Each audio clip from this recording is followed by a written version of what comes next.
সুপ্রিয় ভিউয়ার্স, আসসালামু আলাইকুম। আশা করি সবাই ভালো আছেন। আজকের ভিডিওতে আমরা এনআইডি কারেকশন নিয়ে কিছু কথা বলবো।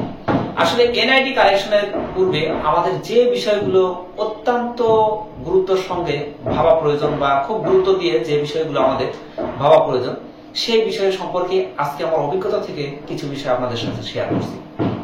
যেমন আমরা যখন এনআইডি কারেকশনের জন্য আবেদন করব, প্রথমেই আমাদের দেখতে হবে আমাদের প্রত্যেকটা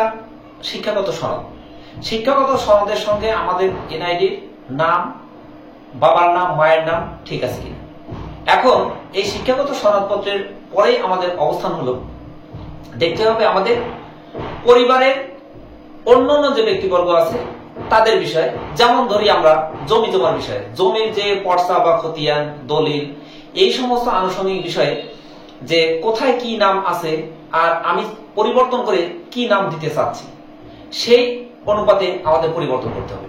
যেমন আমার বাবার নামের বিষয়টাই আমি বলি। আমার বাবার নাম মোহাম্মদ নবির উদ্দিন, আমাদের প্রত্যেক ভাই বোনের সনদপত্রে এটা, কিন্তু দলিল এবং যে পর্চা সেখানে কিন্তু খতিয়ানের নাম আছে বাবার নবীর প্রামাণিক।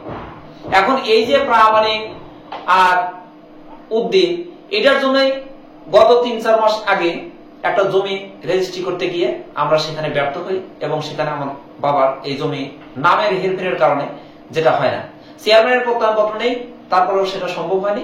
পরে পাবনা জজ কোর্ট থেকে বাবার হলফনামা নিয়ে এসে বা এফিডেভিট যেটা, যে সেই হলফনামা নিয়ে এসে তারপরে কিন্তু বাবার জমিটা আমরা রেজিস্ট্রি করে খারিজ করি।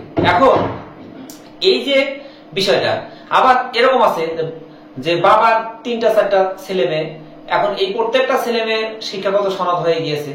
এখন হঠাৎ করে বাবার এনআইডি পরিবর্তন করার পরে এই প্রত্যেকটা ছেলে মেয়ের কিন্তু নামের যে হেরফের হবে, এরকম অনেক বিষয়গুলো আমাদের ভেবে চিন্তে এনআইডি কারেকশন করতে হবে। আবার আরেকটা বিষয়, যেমন আমরা যারা বাইরে যেতে ইচ্ছুক বা বাইরে যেতে চাই, এই ধরনের ক্ষেত্রে কিন্তু আমরা যখন পাসপোর্ট করতে যাই, পাসপোর্টের সময় আমাদের বাবা মার এনআইডি কার্ড শো করতে হয়, সেখানে ফটোকপি দাখিল করতে হয়।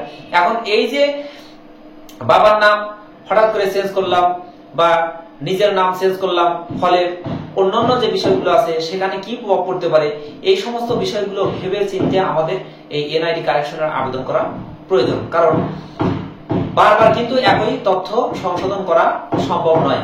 সুতরাং যে কোনো বিষয়ে আবেদন করার আগে আমাদের অবশ্যই এই বিষয়গুলো খুব গুরুত্বের সঙ্গে ভেবে চিন্তে আবেদন করতে হবে। সুপ্রিয় ভিউয়ার্স, এই ছিল এই ভিডিওতে। সাবস্ক্রাইব করে পাশে থাকুন। পরবর্তী ভিডিও দেখার নিমন্ত্রণ জানিয়ে সবার সুস্বাস্থ্য এবং মাহে রমজানের পবিত্রতা এবং এই পবিত্র মাসে সবার নেক হায়াত, হেদায়েত এবং সুস্বাস্থ্য কামনা করে বিদায় নিচ্ছি। আসসালামু আলাইকুম ওয়া রাহমাতুল্লাহি ওয়া বারাকাতুহু।